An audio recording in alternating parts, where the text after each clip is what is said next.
2 Kings chapter 20. In those days Hezekiah was sick and dying. Isaiah the prophet, the son of Amos, came to him and said to him, Yahweh says, Set your house in order, for you will die and not live. Then he turned his face to the wall and prayed to Yahweh, saying, Remember now, Yahweh, I beg you, how I have walked before you in truth and with a perfect heart, and have done that which is good in your sight.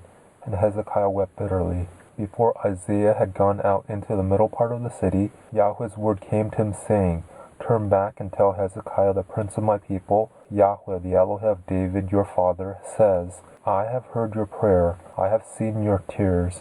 Behold, I will heal you. On the third day you will go up to Yahweh's house.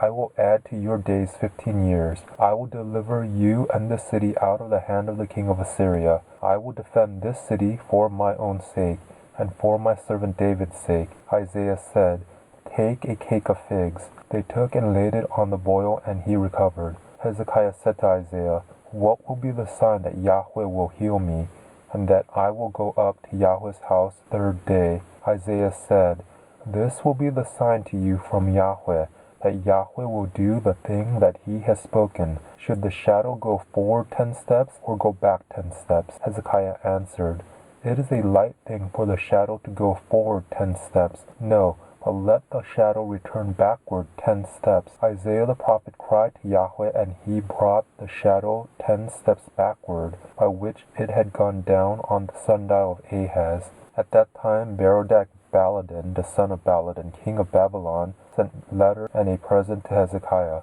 for he had heard that Hezekiah had been sick.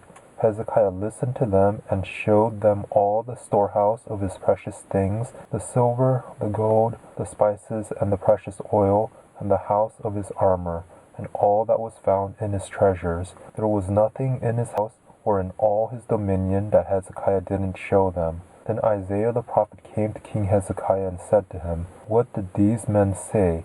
From where did they come to you? Hezekiah said, They have come from a far country, even from Babylon. He said, What have they seen in your house? Hezekiah answered, They have seen all that is in my house. There is nothing among my treasures that I have not shown them. Isaiah said to Hezekiah, Hear Yahweh's word. Behold, the days come that all that is in your house, and that which your fathers have laid up store to this day, will be carried to Babylon. Nothing will be left, says Yahweh. They will take away some of your sons, who will issue from you, whom you will father, and they will be eunuchs in the palace of the king of Babylon. Then Hezekiah said to Isaiah, Yahweh's word which you have spoken is good.